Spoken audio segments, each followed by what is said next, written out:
Hitler বলেছিল, আমি সব ইহুদি হত্যা করি নাই, কিছু ইহুদি আমি রেখে দিয়েছি যাতে মানুষ বুঝতে পারে আমি 60 লক্ষ ইহুদিকে কেন হত্যা করলাম, এদের আচরণ যাতে মানুষ বুঝতে পারে। আজকের আমরা হিটলারের সেই কথাকে হারে হারে আমরা উপলব্ধি করছি। আজকের ফিলিস্তিন এই যুগের সবচেয়ে ফিলিস্তিনের হামলা এই তাতারীদের পর থেকে এই হলো দ্বিতীয় বর্বরতম হামলা ইসরায়েল যেটা করেছে। কত বড় বর্বর ইসরায়েল! অমানবিক, অমানসিকভাবে বৈশাসিক হামলা তারা করেছে।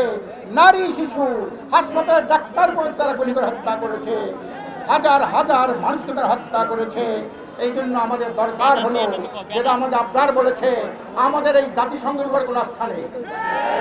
এই জাতিসংঘ আমেরিকার অঙ্গুল হেলনি চলে, ইসরায়েলের নির্দেশনায় চলে। আপনি জানেন নেতানিয়াহুর উপরে আন্তর্জাতিক আদালতে মামলা হয়েছে, গ্রেপ্তারি পরোয়ানা জারি করেছে, কিন্তু নেতানিয়াহু সেটাকে বৃদ্ধাঙ্গুল দেখিয়েছে। আমেরিকা সেখানে ভেটো দিয়েছে। কাজে আমরা এই ভেটোপ্রাপ্ত জাতিসংঘ, যেটা আমেরিকার অঙ্গুল হয়ে চলে, এই জাতিসংঘ আমরা চাই না। আমরা মুসলিম জাতিসংঘ চাই, যার মাধ্যমে ফিলিস্তিনকে আমরা স্বাধীন রাষ্ট্র হিসেবে দেখতে চাই। সারা দুনিয়ার মুসলমানরা আর ঐক্যবদ্ধ, শুধু মুসলমান না, সকল মানবতাবাদী আজকে সারা বিশ্ব ফিলিস্তিনের পক্ষে, সমস্ত রাষ্ট্রগুলি ফিলিস্তিনের পক্ষে। একমাত্র আমেরিকা ভেটো পাওয়ারের মাধ্যমে সমস্ত ফিলিস্তিনকে নিধন করার জন্যে, হত্যা করার জন্যে ইসরায়েলকে তারা সমর্থন জুগিয়েছে।